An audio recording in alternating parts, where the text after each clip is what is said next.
Blog Talk Radio. Even today, there are those who are trying to silence our words. But the voices of this conference and of the women at YRO must be heard loudly and clearly. It is a violation of human rights when babies are denied food or drowned or suffocated or their spines broken simply because they are born girls.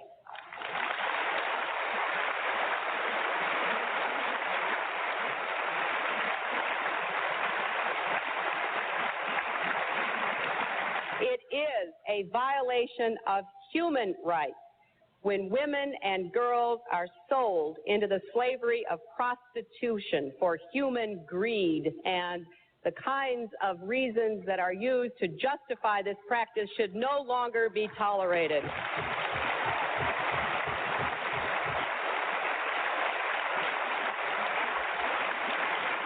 It is a violation of human rights when women are doused with gasoline, set on fire, and burned to death because their marriage dowries are deemed too small.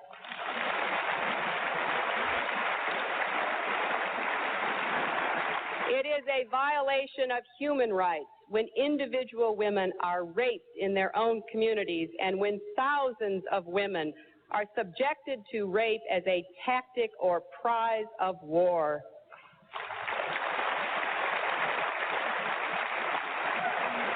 It is a violation of human rights when a leading cause of death worldwide among women ages 14 to 44 is the violence they are subjected to in their own homes by their own relatives.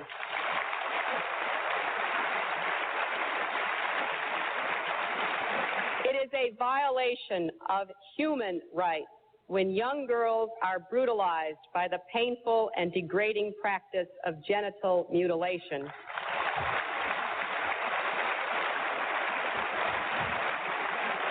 It is a violation of human rights when women are denied the right to plan their own families, and that includes being forced to have abortions or being sterilized against their will.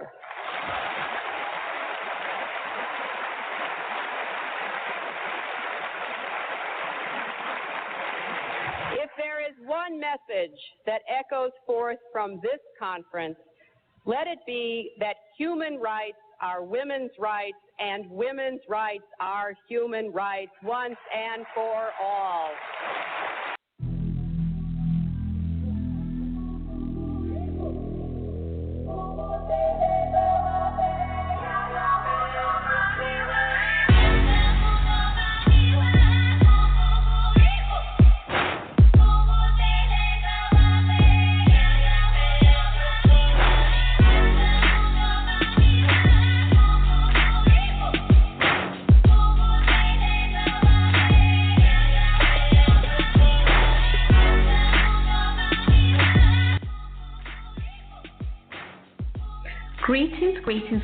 Greetings, everybody. I see you all on the call line. Welcome. I see everybody in the chat.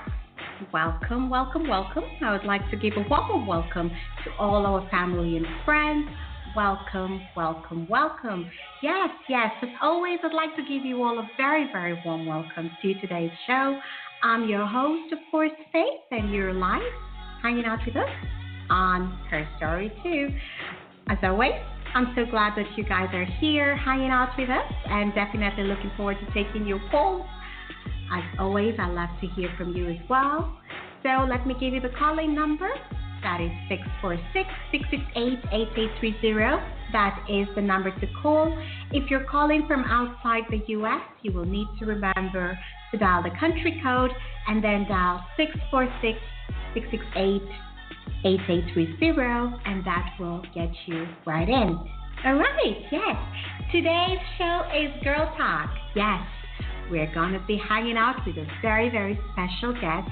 She's very, very special, has been doing amazing work, young at heart, but really what we like to call a really, really, really, really good role model to young girls, the youth, and as well as grown-ups, women alike. Yes, yes. Our guest today is Caitlin Figueiredo of Global Resolutions. Yes, yes, we'll be hanging out with her. I'd like to remind you all, especially those of you who are in the chat room, that the chat room... Okay, yes, yes, yes, of course. Thumbs up, I'll give you that. Y'all will know, be patient. She's here, she's hanging out with us. You'll get to hear her talk. So I'd like to remind you all, especially all our callers on the call line, that the chat room is now open, so you're most welcome to dive right in and join us in the chat. If you're new to Blog Talk Radio or Her Story Too, all you got to do is come on over to www.blogtalkradio.com/Her Story Too, and then click on the link that says sign up, and that should get you right in. Yeah. So once again, you're hanging out with us live on Her Story Too. I'm your host, Faith, and I'm glad that you all are hanging out with us. Yes, yes, yes. Today's share is on Global Resolutions, the Power, our peace building organization, and it's a very, very interesting platform. You all need to check it out. Not now, after the show. They have been focusing on power of peace building to transform the lives, especially the lives of marginalized women and children from across the world. Yes, yes. Today we're going to be talking with Caitlin Figueiredo, really amazing and inspiring youth ambassador. We're going to touch on gender equality, ways to empower youth to end social injustice. Yeah. We're also going to talk a little bit about human rights, stigmatization, physical and psychological abuse, the impact, how you can overcome that. She's really been an inspiration to a lot of young girls. So we're going to touch into that. But before we do that, we do what we do on all our shows. Yes, yes, yes. And that is we go into a little welcome party. Yes, that's what we're going to do. This is your cue to go get your pen and pad. Yes, whatever floats your boat, your water, your juices, whatever. But remember that you have to come right back. Yes, you have to come right back and hang out with us. So there you have it. Yes, enjoy, stretch a little bit, but remember to come back. Yes, here you go. We'll be right back.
welcome, welcome back. First thing, as always, I would like to send out love to each one of you and just really thank you all for all your support. So a big shout out to you all. Definitely looking forward to taking your calls. I see you all on the call line, all ones, and all our special guests. I see you all. Remember to raise your hand or just push one if you'd like to join in our conversation. And you can just dive right in. Yeah. I also want to remind you that today's show, as well as all of our other shows, are available for you 24/7. So you can actually go back and download, and enjoy the shows anytime you want. All right. So today, y'all are you all really asking, who's Caitlin? Who's Caitlin? You all are spoiled for choice today. She's a really, really amazing woman, very inspiring. Caitlin. Who is Caitlin? She's so amazing, young at heart, but Caitlin is a passionate change maker, and she's eager to shift the dial towards equality and empowerment. Yes, she's a youth and gender equality advocate, and Caitlin has successfully and is continuing to successfully drive inclusive opportunities to scores of young women and youth around the world. So that is Caitlin. She wears many hats. Caitlin's dedication and international work has led her to be named a global change maker for gender equality by the White House, y'all. Yes. She's going to tell us whether she's been hanging out with Michelle Obama and, you know, a little bit about the dogs. Caitlin, I hope you can tell us, give us a bit of the inside scoop on that.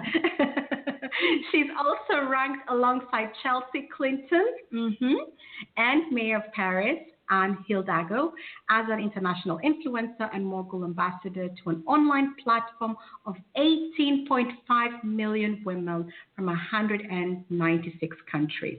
Okay, y'all. Okay. Isn't that inspiring for such an amazing young woman? She's extremely passionate about sustainable development.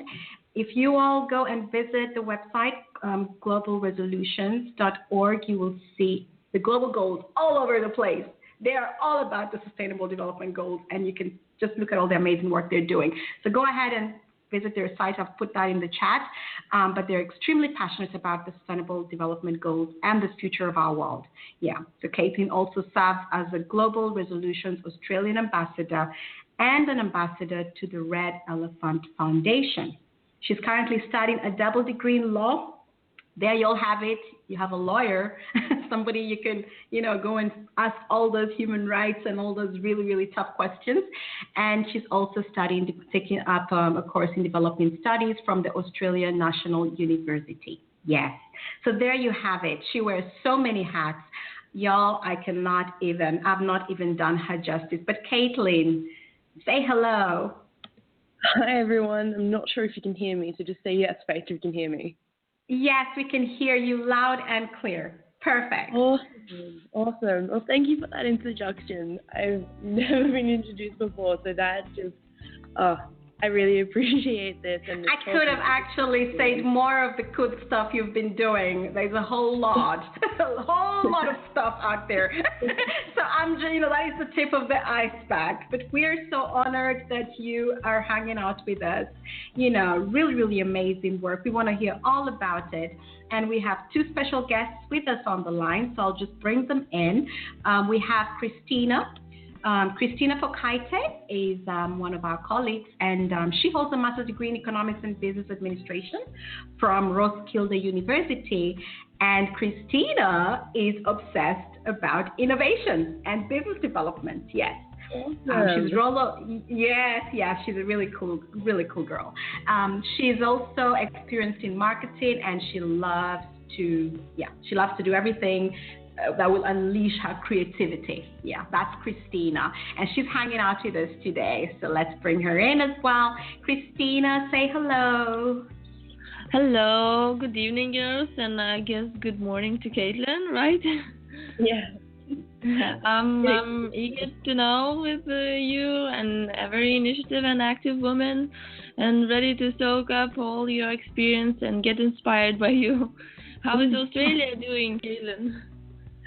Australia's doing well. Well, Australia hasn't woken up yet. It's about 5 a.m. in the morning here.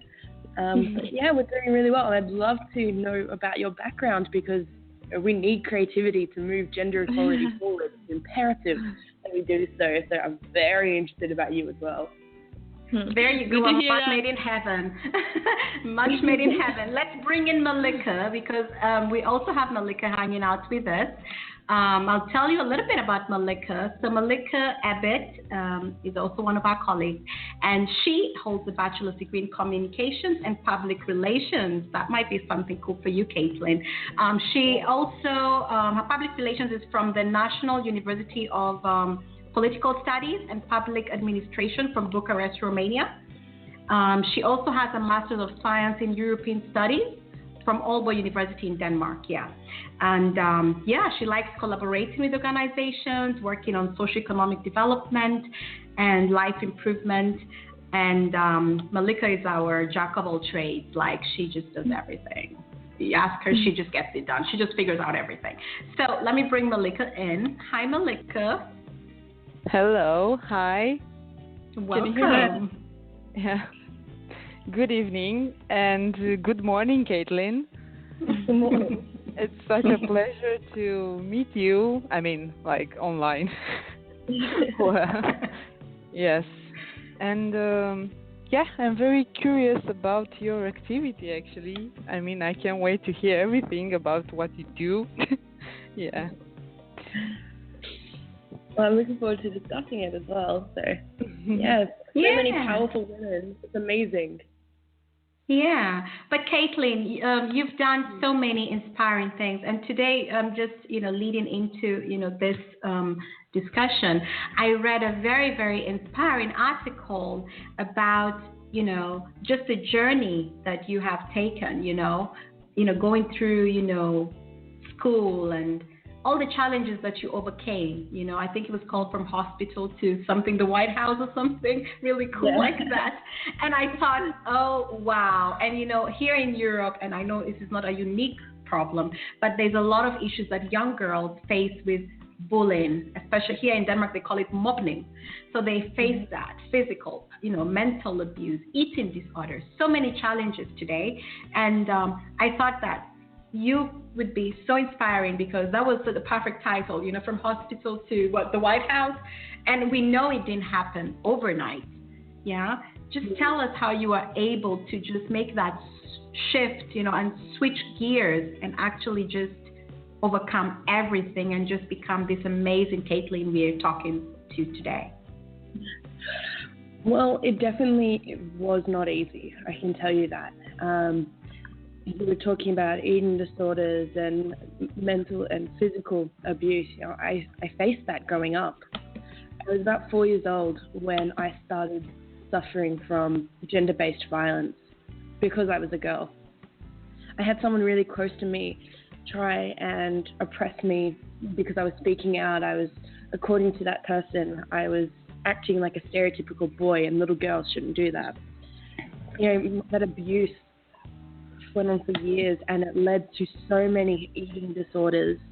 It led me into hospital on so many occasions, and I suffered from psychological mental illnesses. I ended up with depression, with severe anxiety, with bipolar disorder, which I still live with today. So I've always got to manage that. And it got so bad to a point where I had to drop out of school. And no one could understand what I was going through, and school didn't help me at all. So I didn't have any support, and I was lost. It was about 3 years ago. My grandmother, she was passing away, and I remember the last thing that she knew about me was that I dropped out of school. I was alone. I wasn't doing anything with my life.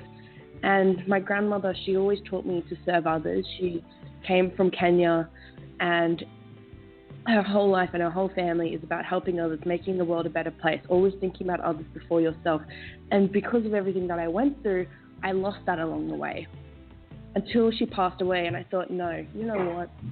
It's going to be such a waste if I just continue down this path. And I cannot let my past determine my future. I have to do something. I have to help girls around the world who deal with the same issues that I deal with every day. And I want to be, I guess, an inspiration to them to show that no matter what you go through, you can make a difference if it's in your communities, if it's in your country, if it's in the world. So I wanted to test that theory. So I started to change my life around. I started to bring in positivity and gratitude and the law of attraction and meditation. And I started hanging out with people who inspired me, and I started following people who inspired me, and I put myself out there. As soon as I put myself out there, as soon as I went from, okay, the world is against me, to I can make a difference for the world, that's when everything started happening. Yeah, that's a bit about my story. But just look at how you've you've just put that together, for people who are walking where you will, who are in your shoes right now, when they listen to these stories, I know sometimes from, having worked with women who have been trafficking, it looks like it's impossible, because now you've overcome it. But the way you've just said it, meditation, it actually takes work, a lot of stuff. And, you actually were taking this leap of faith, at least in my understanding, in a place where you were quite vulnerable, but you actually just kept pushing forward, and I think that's what is just inspiring to hear how you came from. You used what you were told you are and not, and actually made that shift into, turning what they call, your disadvantage into your advantage. And boy, did you do it. That was real leapfrogging. When I read that article, I said, okay, she was not joking when she made that shift. And it's just really inspiring to hear how you're able to really inspire young people who are going through what you're going through at all levels, because you've covered, you put it so lightly, but gender-based violence, being bullied, bipolar, those are not small words. And to see you do that every day and get up and keep going is very, very inspiring. So we thank you for that. And also just sharing your story, that takes a lot of bravery. So I just want to thank you for doing that, because I think you've inspired a lot of girls and also women alike, to actually share their stories to inspire and encourage others. Mm-hmm. So I just want to thank you for that. Really, thank you for that. Christina, would you like to ask Caitlin a question? You have a question for Caitlin? Yeah, of course. I have loads of questions. Go for it. You said, Caitlin, there were a lot of people inspiring you to change your life path. Do you have a role model now, a woman activist that inspires you and the one you admire the fruits of her work? Maybe Oprah Winfrey or somebody else?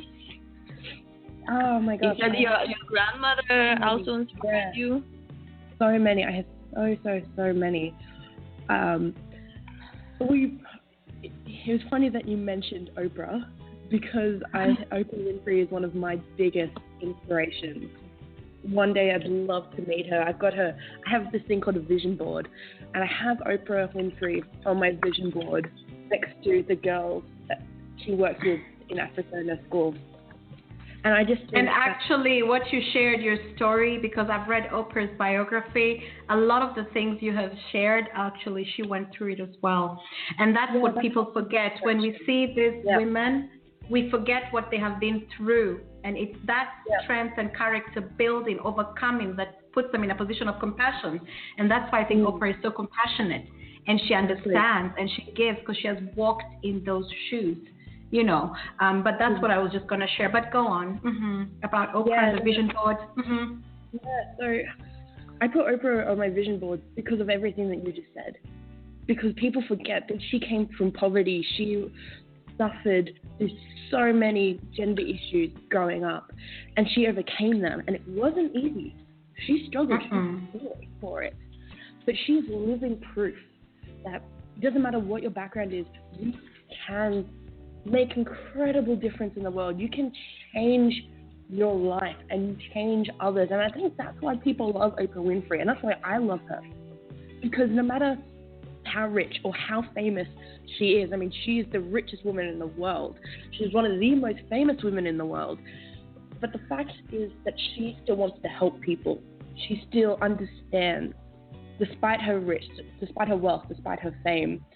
And she's one of my biggest inspirations. My grandmother, obviously, is more close to home. She's my personal inspiration. But I think if anyone needs to have a poster child of girl inspiration, it's Oprah Winfrey. And she actually really, even when she had the show on Harpo, she really pushed, the giving. She always had these giveaways. She was always about giving. And she always said, when you give, you receive. And that to me is really a real pearl. When you give, you're actually receiving. Yeah. Go on, Christina. Maybe you already have met any of your role models while you doing your activities and initiatives for gender equality, or maybe there was like a person that inspired you very much, but you didn't know about that person before. I've met a lot of people, because I'm trying to start up a youth initiative in Australia, and there's this one girl in particular that I met. Her name is Stephanie Cooler. She's the first hijab-wearing ballerina. She's 15 years old, and she's overcoming so many diversities. She is so powerful. She is so incredible, and I didn't know about her until I started looking. So I started looking for empowering women, and I just thought, wow, if you could overcome anything, because in Australia right now, Muslim women are being treated horrifically. So Stephanie is one of my biggest inspirations. She's only 15, so she's someone to look at for. But that's also the same case here in Europe as well as in Denmark. I know I think it was a couple of weeks ago, I read in the headlines that they want to burn the scarf and the hijab in Danish schools. So I think the way Muslims are treated, globally, it's I think it's really, really something. Christina? Oh, you said she's only 15? She's only 15. Wow, that's amazing. She's going places. She is going to break down barriers. All these negative stereotypes that we have surrounding Muslim women. I mean, if she can get out there and dance on the stage wearing her hijab, I mean, that is going to empower so many young girls. Yeah, it's not in the way, apparently. Yeah. Christina, it's good. It's nice to hear, every time more and more younger girls take initiatives and involved in solving like global issues. So it's so good to hear about that. I'm glad. And moving to the other question, I found this fact and it sparkled my interest. And you are co-founder of Pakistan Arts for Peace, right? Yes. Which aims for gender equality, peace, and helps women and girls to transition to education system. And how does work? It works. It is interesting how art can help to achieve equality, peace, these goals. Art for me is crucial to achieving and to propelling gender equality forward, because art is a universal language. It has no barriers. If you look at an artwork, if you hear a piece of music, if you see a play, it doesn't matter what language it is, it doesn't matter who's performing. Whatever they're performing, it will touch your soul. And so what we thought in creating the Arts for Peace program in Pakistan was to use art to educate the community, to educate young men, to educate women and children about their basic human rights, about gender equality, about the sustainable development goals. And instead of just educating them, allowing them to interact with that. And the crucial thing about what we're doing is it's not just for the people of Pakistan. We're taking the artwork that they're creating and we're bringing that to Australia. And we're going to send this around the world in a global Arts for Peace initiative, which will showcase their artwork to the world for different themes such as human rights and gender equality. And we believe by using these artworks, we can see an unbiased view of what they see of the world. It's not media propaganda. It's not overshadowed by bias. It's what they believe. And once we can see their world through their eyes and we can connect with that, then we can understand the issues of, okay, what are they dealing with and how can we partner with them to help empower them. And we've seen a lot of success. Girls and young children in particular coming out of their shoes, participating more in education, starting to discuss and open and want to share their world with other young kids in Australia. It's just been fantastic. Yeah, and Caitlin, I also read about some of the partnerships you have. You call them global partners, as part of your Global Resolutions Initiative, which I thought was very, very interesting because I could see you have partners in Asia, you have some in Africa, and actually also Kenya, where I'm originally from, which I was like, big up. I also saw that you have some collaboration in Kibera. I'd really like to hear about that because that's a place that for so many years it's just been looked at as the slum. And people don't see that these people are survivors, and they don't consider that a slum. They consider that their home. And I had a guest on the show, and she said that when you talk to the women and children in Kibera, they say, no, this is a Kibera city. It's not a slum. So I just saw that you have one of your partners there, and as well as you have partners in the U.S. How does this collaboration work, and how can the youth who are listening to this, how can they get involved wherever they are situated and collaborate on this project? Yeah, well, the great thing about Global Resolutions, it is a collaborative project. We want to collaborate with every single person in the world because we want to showcase them as change makers. So so to the youth specifically right now, if you are a young change maker, if you believe that you want to change the world, you want to make a positive influence, and you believe that the Sustainable Development Goals are achievable, then we want to work with you. We want to highlight you and your work on our New Year's Eve platforms that will be streamed around the world, because we believe the more people that we can empower, the more people that we can get interacting with the Sustainable Development Goals, the easier it will be to achieve the goals, because it's going to take youth in particular, 4.3 billion young people, to propel these goals forward. We can't rely on alone. So if you want to find out more about our initiative, if you want to be featured to 2 billion people on New Year's Eve, please check out our website, and we'd love to get in touch with you. Now, going back to the partnerships, like I said, we are all about collaboration. We want to reach every single person in the world, and we don't believe what people call slums are not slums. They're like what you said, Faith. They're people's homes.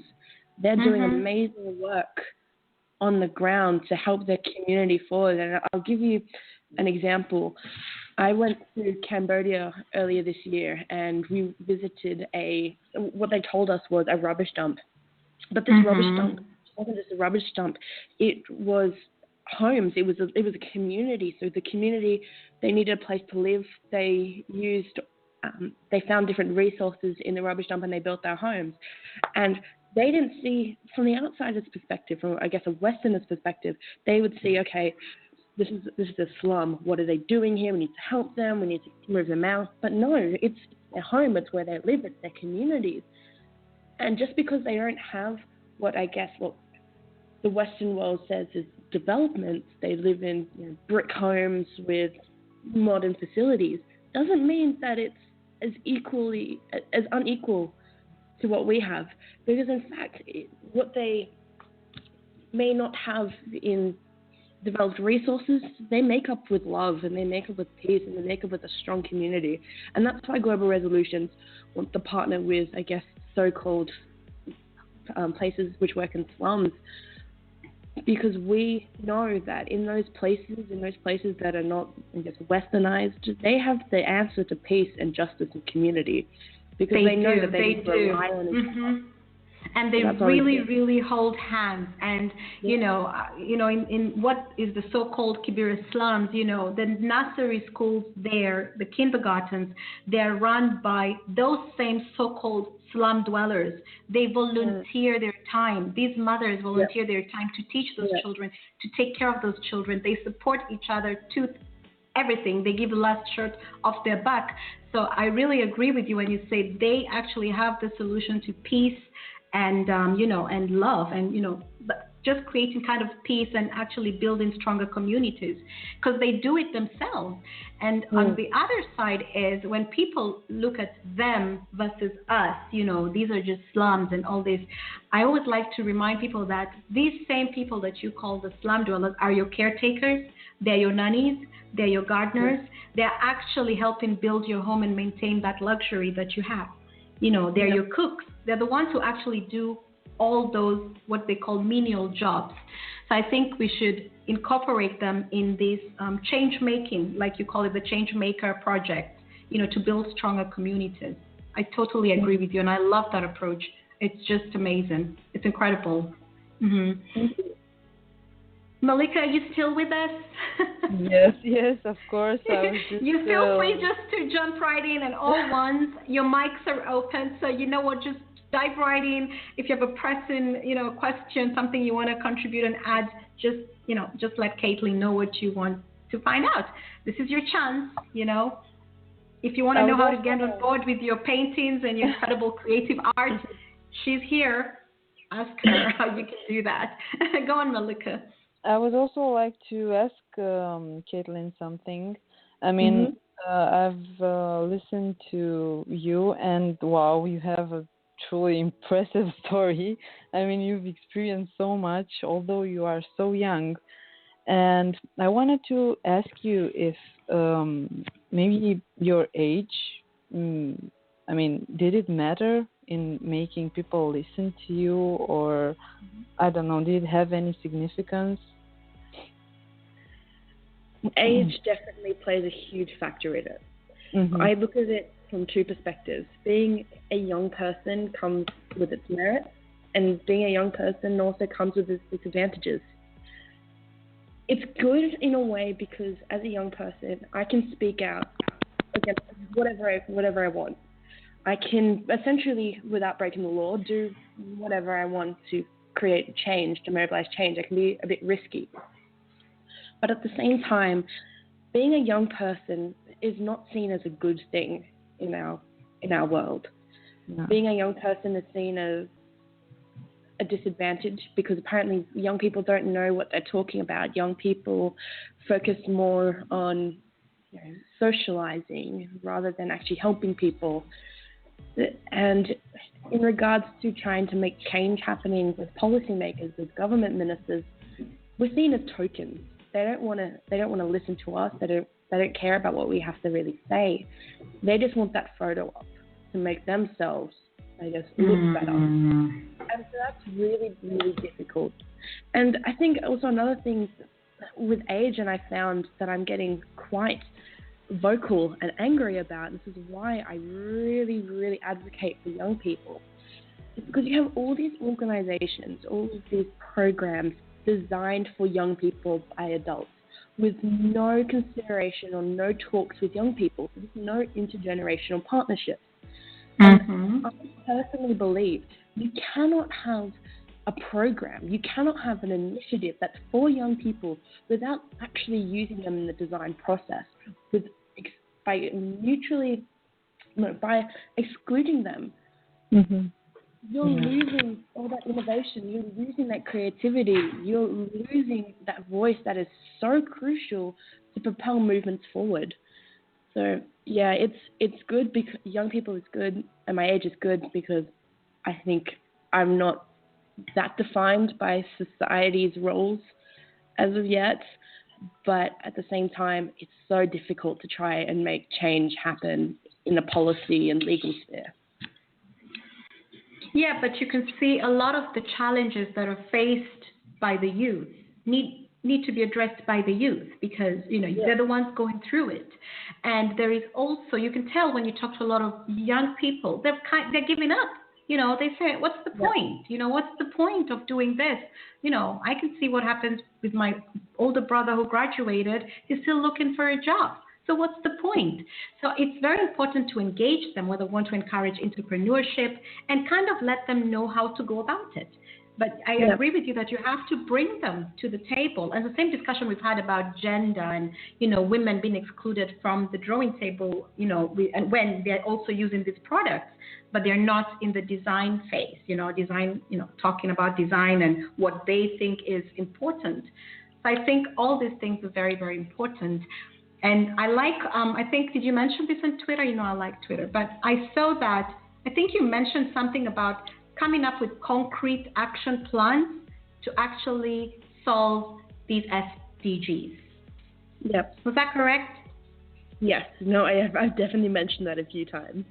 Yeah, I think I saw that. I thought, yeah, that was really good. The key word here was concrete action plan, because I agree that there's a lot of fluffiness. We came from the Millennium Development Goals. Now we're moving to the Sustainable Development Goals, and there's still a lot of fluff.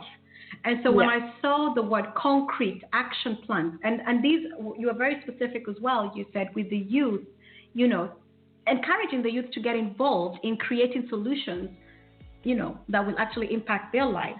Tell me a little bit about that. Did anybody hear you? People definitely do hear me. I'm really lucky to be part of the UN Interagency Networks for Youth and Gender Equality, so they definitely hear me. I see this all the time, that youth needs to be involved. But unfortunately, that's not happening. Youth don't have a seat at the table. If young people do come up with ideas, they're automatically dismissed by the older generations. And it's so important to have concrete action plans with the Sustainable Development Goals now, rather than 5 years or rather than 10 years' time. Because you're right, it's going to be like the MDGs. We're going to achieve a certain amount of things. We're going to make a certain amount of change. For example, halving poverty. That was incredible. But we didn't achieve the rest of the MDGs. Why? Because we didn't have young people in the process. Why? Because we kept speaking on panel discussions. We kept talking about the issues. We kept trying to find out research. Well, in my opinion, the research, the talking is there. It's been done already. Now let's start converting everything that's out there and start using it with other people and actually open the Sustainable Development Goals to everyone, not just NGOs, not just the United Nations, not just governments, not just CEOs. Open it to people who are on the ground, young people in particular, who face these issues, who face the marginalization and oppression of what the SDGs are trying to tackle, and get them in the drawing boards. Get them to come up with plans, because they know better than anyone what's going to work and what doesn't. People in offices, they have no clue. So Do the youth also know what the SDGs are? No, that's another problem. Yeah, I was about to ask that, because the last time I had actually, it was a focus group. They didn't know what the SDGs were, but they knew what the latest Kanye West song was. And so I realized that it's very important, like you said, involve the youth and then go to the platforms, get the right ambassadors who they will listen to. And that's what I think Global Citizen has done very cleverly. I like their approach because, it's they get it, because they have, Rihanna, and if you're part of the Global Citizen, you could actually get, some special, whatever. You vote and you get some benefits to go to your favorite concerts. And it's become very popular. And people are actually now getting informed about what Global Citizen is all about, because they're looking forward to the next concert. And the young youth, they actually know Global Citizen, which I found very interesting. They said, yeah, but I know Global Citizen because they have cool concerts. So I think you have to involve them in what matters to them. They're like, yeah, but Jay-Z is voting for Obama, so I'm voting for Obama. So I think you have to involve the youth and work with them, meet them where they are and don't judge them, Go on, Caitlin. Well, so this is where I'm going back to creativity, and actually, you touched on a perfect fact. Young people listen or pay. I guess I'm speaking about a generalization here. They listen to mainstream media and social media and the interaction of social media and gaming far more often than they do listening to the news or listening to what the UN has come out with. And I think if we can tap into those resources, if we can tap into different platforms and different things that young people interact with every single day and get the Sustainable Development Goals in their faces, getting celebrities like Jay-Z or Kanye West or Taylor Swift, Rihanna. Oh, yeah. Kaylee, I don't know, whoever. The SDGs. Kids are going to listen. They're going to go, oh, okay, Rihanna's just spoken about the SDGs or gender equality or quality education. What is Justin this all about? Bieber. Mm-hmm. Yeah, Justin Bieber. He would be good. Oh, yeah, he'd be great. Because, in women trafficking, Justin Timberlake had this, he's an advocate against women trafficking. And he got so many people to talk about this because he said, he had this sign that said, grown men or something, don't go for girls. And I thought, brilliant. People like celebrities, we know that. So, it just makes sense, and I think the youth would be excellent, to get them. Mm-hmm. Even Malika, the Kardashians to put it on their show, it's going to go viral. It's going to go viral. And that you would only do that if you're taking the youth seriously and not judging them. You don't have to knock off, Kardashian or whatever. Just understand they have the platform. And they actually might surprise you and say, yeah, I also want to advocate for that, because they have children too. And they want to see their children have a good future, at least a promising one. Mm-hmm. Yeah. Go on, Malika. Yes, actually, that's I mean, it's a bit curious to see. I mean, how celebrities actually influence young people in doing their own choices. Yeah. I wanted also to know your opinion about mentoring young girls. Do you think that's important nowadays? I mean, for a young girl to be able to make her maybe own path in life, is that something important? Oh, it's so important. The reason why I started on the path that I did was because of my mentor. Mm-hmm. I had this young woman named Alex. She came into my life, and this is a time that I was really lost, when I didn't really know what I was going to do or how I was going to do it. I knew at this time I needed to do more. I knew I needed to get back into service, but I didn't know how to do it. And Alex, so she came and she said that, hey, Caitlin, okay, I faced mental illness problems, but I've overcome them, and this is how I've overcome them. Who did you say that was? Did you say Alex? Sorry, I didn't hear that. Sorry, her name is Alex. She's not famous or anything. She's famous to me because she's one of the most important people in my life. So she was a 24-year-old woman who's been to university, who wanted to work at the UN, who's overcame mental illness, and she decided to help me. She decided to mentor me.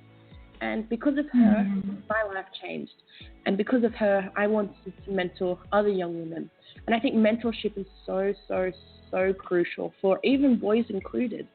Mm-hmm. Because if you can listen to what older people have done with their lives and you need help, they have the answers. You don't need celebrities or anything to be your mentors or CEOs to be your mentors. Generally, it's the people who have lived their lives very similar to yours, who've overcome all these issues that you're going through, that can help you, that can lead you on the right path.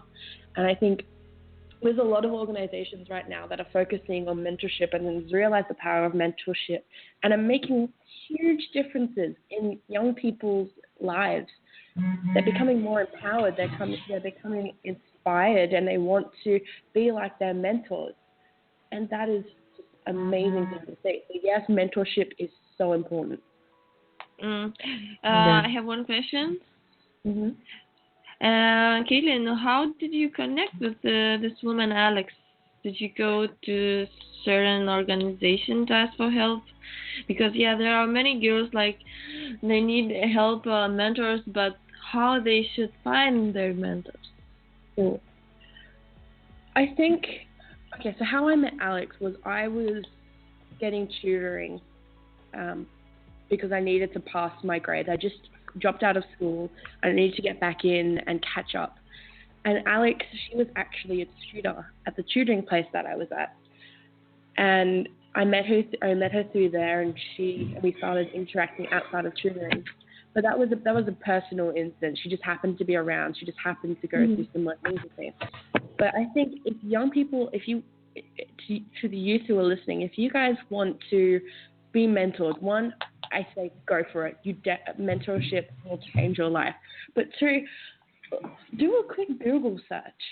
Type in mentorship in more areas, because you'll come up with a lot. And if you don't, start looking at organizations or initiatives that you feel empowered by, that you think that you'd like to get across, and find people who are involved in those organizations and reach out via social media, via Twitter, via Facebook, via Instagram, and say, hey, you know what, I love your work. Can you, give me advice? Can you help me? I'd like to do more of what you're doing. And 9 times out of 10, they'll help you because they want to see change happen. So yeah, social media, go for it. Yeah, and I like what you said, Caitlin, that a lot of people think that when it comes to mentorship, it needs to be that CEO, that director, that celebrity. When a lot of times, some of your best mentors are your grandmother, the people right within your space. So you're trying to look out there when you have the best mentors, and they know you, they understand you, they know where you need that help, that boost. And sometimes you just need to look within your vicinity. I like that approach, and I think you should go for it. Yeah.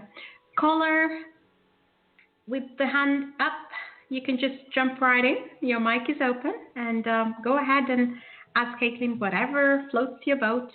She's here hanging out with us, and she's got a whole wide range of knowledge. We've been talking about mentorship, so feel free to jump right in. Yeah. Caitlin, so you're a mentor as well? Yes, I am. Do you mentor only in Australia, or are you able to mentor people across the globe? Because this is a question I get a whole lot. I want my mentor, I think this person is best, but they're based far. They're in the US, they're wherever. And I'm like, I think that can work. But you tell us if you have mentored women or girls alike across the world. Yeah, I'm actually mentoring a young woman, so actually she's a bit older than I am, and she's based in America. So I mentor women via online social media, via Skype, through emails. You don't have to be in the same vicinity as a person to be mentored. And I think, and personally, it doesn't really matter where I mentor people because I'm traveling often anyway, so I'm never really home. Yeah, if you want to mentor in the opposite side of the world, that it doesn't matter because technology has improved so much. It can be like you're having a conversation with them right there. So, yeah. Yeah, and there's a question in the chat. They say that how are you able to do everything you're doing and still take up 2 degrees? Well, is it 2 degrees or is it explain. Go for it. They're like, how are you able to juggle all that and travel? They just added and travel as well a lot.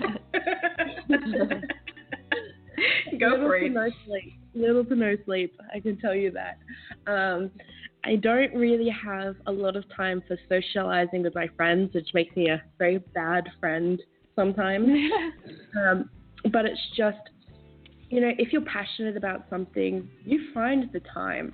I cut out going on social media just for fun. I stopped watching Netflix all the time because TV took up a lot of my time that I could be using for other things. So it's just, I love this quote. You have 24 hours in a day, just like Beyonce. Beyonce can do something in 24 hours, and you can do something in 24 hours. And it's just working out time management. If it's something that's really important to you, you'll find a way to do it. I found a way to do it, and sometimes it is hard. It's so difficult. I don't get sleep sometimes, and my friends miss me. Sometimes when I go overseas, I'm away from my family, and that's really upsetting, and I have to still balance university and make sure that I pass, and that's always difficult. So it's not easy. But you just have to work out your priorities. What's important to you? If it's helping the world, if it's making a difference, if it's passing university, it's hanging out with your friends, you'll find a way. You've got the same day as Beyonce. Exactly. There you have it. And just to know that she's not just saying this, but it's real talk. It's 5 a.m. in Australia, in case you missed the first part of the show. So she really means what she's saying. And she's here to give you all the blueprints and invite you all to actually start moving those feet. Forward is forward, but surely you can do something. Get involved because, you might be told you're young. What do you know? I've lived on this planet longer than you. We know all the stuff that you guys get to hear. But you still have to know that this is your future too. And you have to also be on the drawing board, and you have to make sure that your voice is heard. And so if she has the platform, she's inviting you to make use of the platform, reach out. She's reached her hand out, grab it. Call, your hand is raised, jump right in if you have a question. But go on. Okay. Yeah. Hi, Caitlin. Hi. Hello. Hi. Oh, this is Shaz. Hey, Shaz. Good evening. Welcome. Hey. Hello. Hello. Welcome to the show. It's really an honor to have you on the show. I mean, you're at the other side of the planet right now, and here in Denmark it's just what time is it, almost 10 o'clock in the evening. I really think it's amazing what you're doing, and especially what you said about that, if you're really passionate about something, that that you really wanted to do the stuff that you're interested in, you will just go for it, and you will actually make the time also. But it's really hard, like you said, and with the family, with friends, with your education and your studying. But if you really are, the things that you really wanted to do, then you would just go for it. And it's really amazing what you're doing. Thank you. Okay, welcome, Shaz. Go on. Thank you. No, but the thing is that I heard that you're mentoring. What is it exactly that you're mentoring in? Is it everything, or is it specific in some areas, or and is it from kids to older people, or is it everybody in general, or Honestly, it's whatever the person needs. I don't set any limits. If I don't know the topics that they need help in, I go out and I find ways to be educated on it. And it's open to anyone. If someone comes to me and they say, "Hey, Caitlin, I would like your help in this area," or "I'd like to spend some time with you and to chat and see if you can help me," then it doesn't matter what age it is. Anyone sometimes needs a friend. They need someone to talk to, and if I can help out in whatever way, then I'll help them. Okay. Well, that's really. And what made you to do mentoring? I mean, was it something that you have always been interested in, or was it something that you suddenly just thought that would be so cool to do something like that, for other people to, make a difference? I've always been interested in mentoring, but because I wanted a mentor. Because growing up, I didn't have a mentor in my life, and I knew the power of having someone there for you, to be in your back corner, to kind of put you on the straight path when you're going down the wrong path, is really important. And I think when I started doing stuff for gender equality, I guess people started considering me a bit of an influencer. I thought, you know what, this is a great opportunity to help others like myself who from different backgrounds who have come hard shaped, to go, okay girl, or okay boy, guy, you've gone through shit. Right. But it doesn't mean that determines your future. And I am not someone who's who does books or anything. So I'm not selling you anything. I'm just showing you that I've been through I've been there. I've been in the darkest parts of my life where I didn't think I'd make it out. So no matter what you're going through, I can help you get past it. I'm not going to say it's going to be easy, because it's not. You're going to be in so much pain sometimes, and it's going to be really confronting, but you need to have that conversation. You need to have someone there with you every step of the way, because it just makes it so much easier. It does. Right. And I just want to hop onto that question that Shaz posed, Caitlin. What do you think would be, in your view, I know this is always a debatable topic, gender equality and all that good stuff, but in your view, what do you think are the main obstacles for achieving gender equality? Oh, okay. So there is a lot of obstacles. Oh, yes, I know. In your view, the main ones.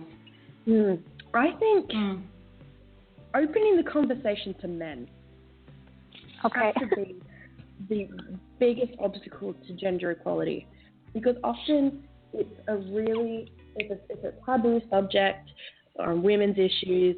Men don't really like to talk about gender equality, or if there is any discussion with men about gender equality, men feel like women are hating on them. And we just have to change that conversation. We have to open the conversation going, okay, gender equality is a human rights issue, period. Gender equality affects men. Gender equality affects women. Gender equality affects third binary non-genders. And we need to have that open and honest conversation without leading to oppression. And once men feel comfortable coming to the conversation and actually openly discussing gender equality with women, that's when we're going to make huge strides towards having laws change. That's when all of the cultural differences start and stigmatism start changing and becomes more open. So I think we just need to open that conversation before anything starts happening, because without that conversation, nothing will change.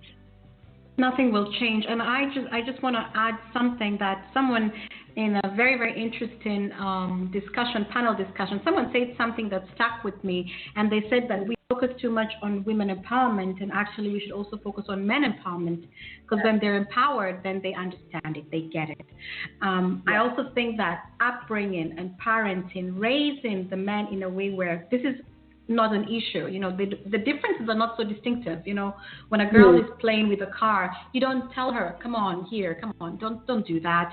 When she wants to climb a tree, tell her, come on, get down, that's not for you. So I think it starts when we are young, and, when we are shaping our children to be adults, that we start to already tackle it early. That's just in my view. I think that's also very important. Anyone want to add how we can address this? Because I know it's a big one. What do you think are the main obstacles? Malika, Christina, Shaz, y'all can just jump in, whoever wants to add on to that. Yeah, I also think that it has something to do with, like how you were raised, how you were taught to, speak to, to a woman, or, so it's something, it doesn't just come like overnight. I think it's something that, how are you raised? How was your family, your parents towards you? So, it's not always the easiest one. So, yeah. Yeah, because we're also raised with different cultures, different religions. So if you have been told this is your place as a woman, where, the women are told sit at the back. So you can't expect her to grow up now. She went through all that as a girl, and now as a grown woman, she says, I'm equal. When her whole DNA, her whole blueprint is that of in second class. You can't just make that shift overnight. At least that's in my view. Anyone want to add something? Yeah, I agree with you guys that it's very important where you were raised, the background, Sometimes it's religious, sometimes it's the tradition and customs are hindering women minds and activities, and that's why they cannot achieve the same goals as men, or they might be thinking that they cannot, but actually they can, just the thing in their minds. But also, interesting fact I found in 2015, World Bank survey released that out of 173 countries, no fewer than 155 still had at least one law impeding women's economic opportunities. So also, the government has to work towards that. It's a collective effort. Yeah, it's not just one way. And Caitlin, Sorry. I think the way that we can shift the laws is to help transform the social cultural norms that impact them. without able to fully, discuss the challenges and discuss the way that if we change these laws, the economic benefit that it will bring to the country, that's the only way that we're going to change them, and we need to change them. And until women take up more positions in government, until they take more positions up in lawmaking, we're never going to see this change because men unfortunately don't consider it. Yeah, we are more in a more like. Go on, Christina. Yeah, it would be interesting to discuss what is the more difficult to change, the laws or the society's way of thinking, because of their traditions and customs, Society. Yeah, I like the mindset. Yeah, go for it, Caitlin. I mean, in society, like we were discussing, you've got so many different beliefs, practices, institutions, patriarchal structures which sustain gender equality. Laws will change if the people want them to change.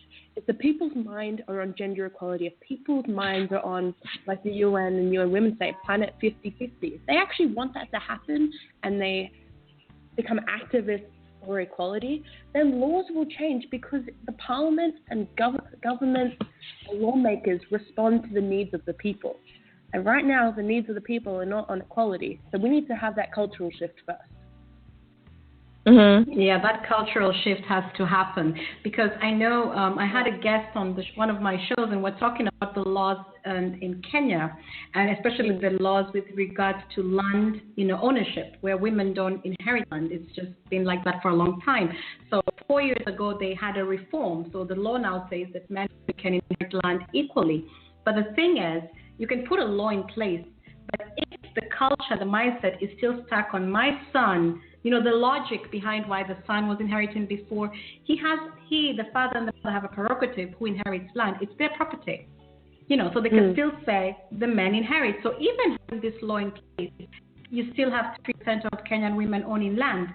So the law is there, but the mindset has not shifted because of the cultural, context, the traditions. With regards to a woman gets married, she goes to her husband's home. The man has the home, so he needs the land. But when we look at the economics, some of the barriers, women actually getting loans because they don't have a title deed, they can't get unsecured loans. So it affects women, really drastically. But you can put all the policies and look pretty on top, but the implementation is a whole other story. That's another beast. It takes a shift in the thinking and the mindset. Mm-hmm. Yeah. And Kate, we can go here because I'm asking you about the White House, right? I'm sure we want to know what's going there. Right? I mean, you are the gender equality in the White House. You're an ambassador. Are you an ambassador for gender equality at the White House? No, I wish. I've been recognized by the White House as a global change maker. So they've Tell said, us how that goes down. How does it go down in the White House? Come on. Spill the beans. Okay, yeah, it was kind of crazy a little bit. So I was invited by the White House in June to come to the White House, to come to their first United State of Women, where the White House was recognizing global change makers who are, I guess, moving gender equality forward and empowering women. And I honestly don't know how they found out about me. That was kind of CIA or the FBI, they know everything, right? But maybe you somehow can figure out how they, they found you, because I was also thinking if people want, if they want you to help them with mentoring, do they just go ahead and Google you, or how do they get in touch with you, Social media, Faith found me on social media. She messaged me on Twitter. I'm always on Twitter. Twitter is fabulous. Twitter is just fabulous. Yeah, but I think the FBI found you differently because you had to get a pass to get into the White House. I don't think on the Twitter level or a Facebook level. It's the undercover one. Caitlin, how did they contact you? How did the movie play out? Run us through the script. Okay, so I got an email from sorry, this is my dad in the background. I got an email from the White House saying Hey, that I'm Dad, being tell him thanks for having such a fabulous daughter.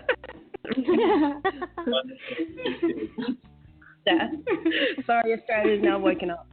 Okay, cool. Okay, Caitlin, take us through this movie because this is one of the most favorite movies I'm ever going to watch. So basically what happened was so I was just finishing off my exams and I opened up my inbox and all of a sudden there's this email and it had the White House symbol on it and it said I'd been invited to Washington, and the first thing I thought was, okay, this is a scam. This is fake. I'm not real. Same thing. I would too. Or a virus. Please don't click. Yeah, but go on, Caitlin. Exactly. What did you do? You don't wake up one day and see this email and go, holy crap, okay, this is real. No, this is going to be fake. Someone wants something. So I emailed them back and I said, are you legitimate? Are you the actual White House? And then they emailed me back and said, yes, you've been invited to the White House State of Women Summit and you have been recognized as a global champion for gender equality. And I'm like, holy crap, okay, that's insane. I didn't think that I was just doing my work. I didn't think anyone was paying attention. So I went to Washington. It was my first time in Washington, and I loved it. And I got to go to the White House. I got to go to the State Department to talk about gender equality and the State of Women Summit, which I can tell you is the most incredible experience of my life. It was insane. I watched it, and what was shared with us. I think the energy in that room must have been insane, right? That's what I tell people about my experience. More than anything, it was the energy. It was the fact that they brought together so many incredible, powerful women from all ages coming together and celebrated in one room and talking about how amazing they are. That doesn't happen ever. No. It's crazy. And I had what's even funnier was I had one of my male friends. He came along and when we were walking into the room, there was women everywhere. The security guards wouldn't let us in because that's what they do. They were preparing for Michelle Obama, and he turned to me and he said, Caitlin, this is weird. And I'm like, okay, what's weird? What's weird about this? And he's like, I'm a minority. Women, he actually felt weird. And he was the only guy. Yes, the only guy, obviously. He was the only guy besides from the vice president and the president. And he was like, wow, okay, I get how it feels. I'm like, no, you don't get how it feels, but you get how cool this is, right? And he's like, yeah, I get that. This is pretty amazing. I'm like, good. At least you understand. That is so amazing. And just tell us, where did you sit? Did you sit like in the front row? Did you get autographs? What was going on in the room? Yeah, I was in one of the front rows because I was lucky enough to be on one of the near one of the speaker tables because my colleagues from UN Women, they were speaking. So yeah, it was really lucky to be in one of the close tables. Yeah. Did you get a tour of the White House? Oh, sorry. Whichever. Pick whichever question you want to answer first. Sorry, I didn't hear the other question. Well, I just asked for how long were you there in the White House? For how long?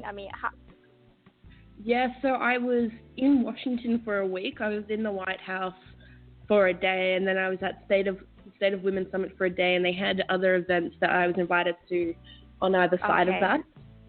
But yeah, a week in all in Washington. Wow, that's great. Wow. Was that on your bucket list? Because that's a really nice one to check off. You know what I mean? Yeah. No, because I never expected this. I honestly never expected this in a million years. So it wasn't on my bucket list, but yeah, I should include it and then just cross it off. But I don't think that's how it works.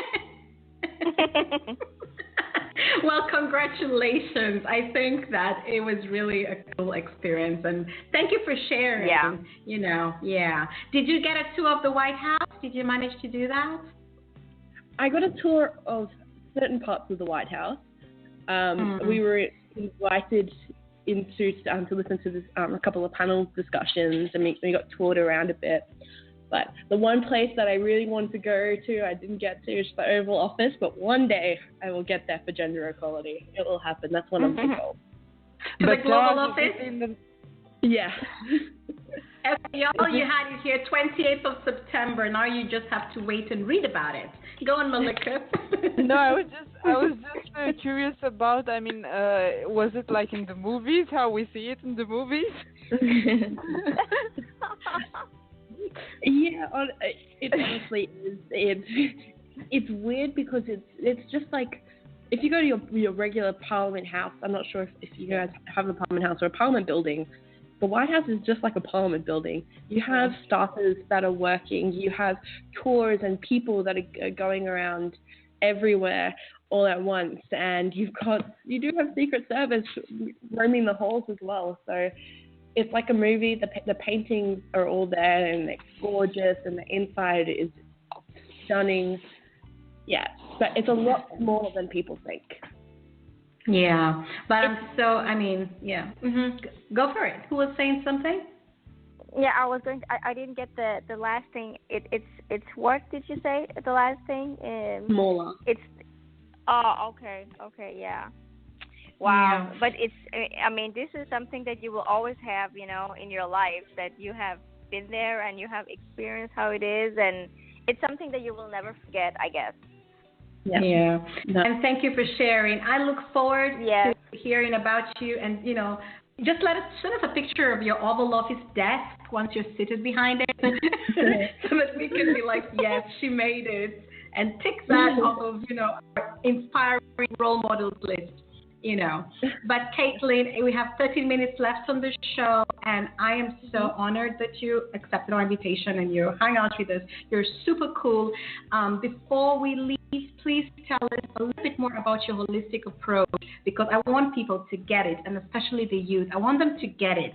Just tell them what they can do, small and big, just to get involved in shaping their future. I think the first thing that young people, or just anyone in general, needs to do is work out their passion, aside from, what's mainstream. Because if you find out your passion, if you find out what really makes you tick, what really gets you up at, say, 4 a.m. in the morning just to talk about, issues or to take action, then that's when your life is really going to change. And my trick is talking to your parents, and go to your parents and say, hey, Mom, hey, Dad, before I was 5, before I started school, what was I really interested in? What was I always going on and talking about, aside from, Barbies or cars or whatever? And generally they come up with a few topics. Those topics are what you're passionate about, from my point of view, because I've seen it all the time. And if you can make that more modern, more realistic, and you can turn those passions or those generalizations into a job, that's what you're meant to be doing. So start finding that out first. Then what you can start doing is volunteer. Once you've found out what you're passionate about, start volunteering in your local community centers, your local initiatives, or set up something yourself. It's really not that hard. People think it's hard, but it's really not. If you don't know how to do it, just go online, search up people who've created their own things, and start having an open conversation with them. If you want to work on gender equality issues with the UN, for example, we have the UN Interagency Network on Youth Development has these incredible working groups for youth and gender equality, young men and gender equality, and young women's leadership.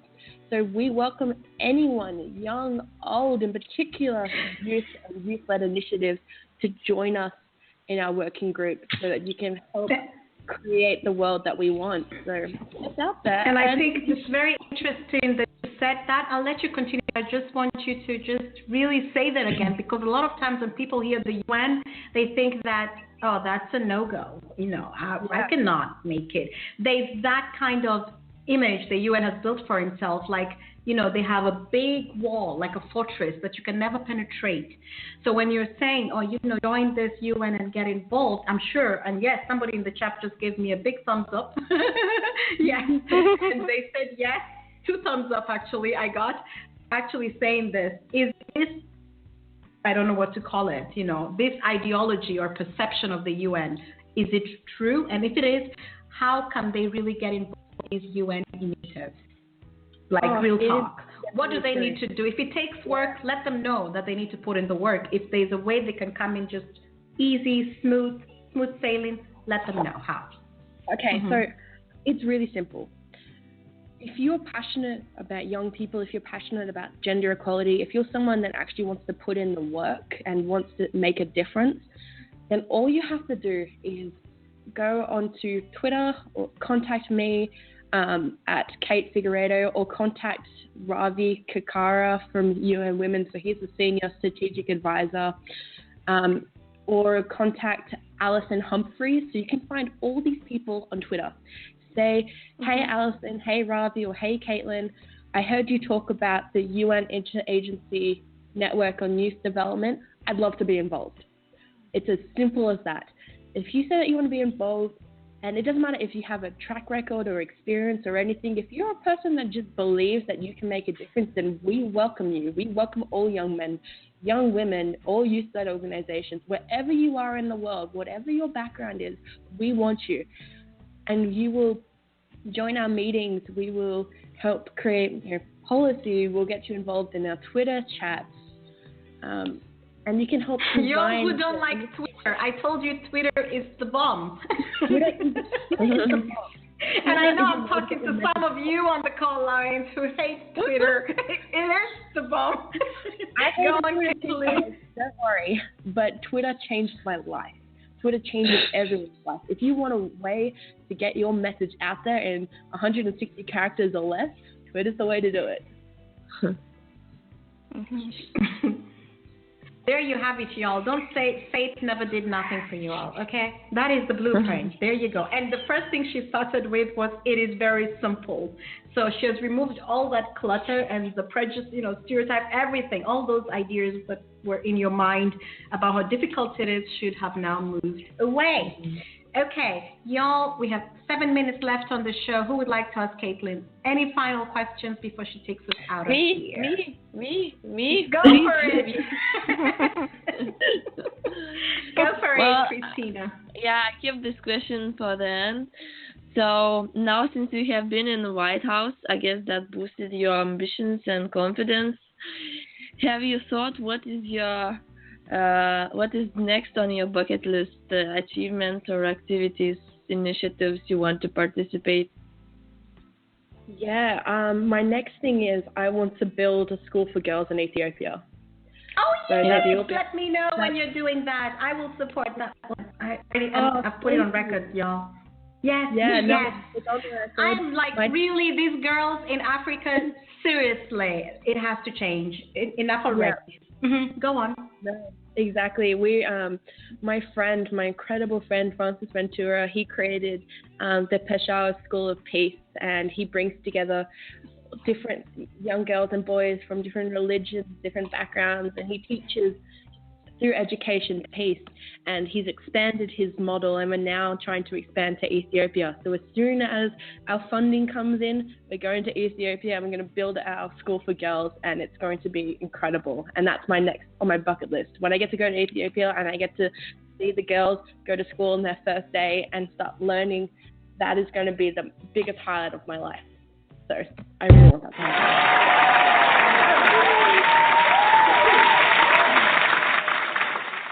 Sorry, y'all, I had to do that one. I was so excited. Yes, that was the word bucket list. I was so excited. Go on, Christina. I had to just give her a shout out.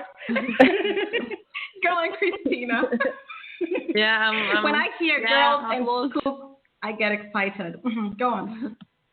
Yeah, I'm over with my question. I just want also applause for this your goal and wish you all the best. And yeah.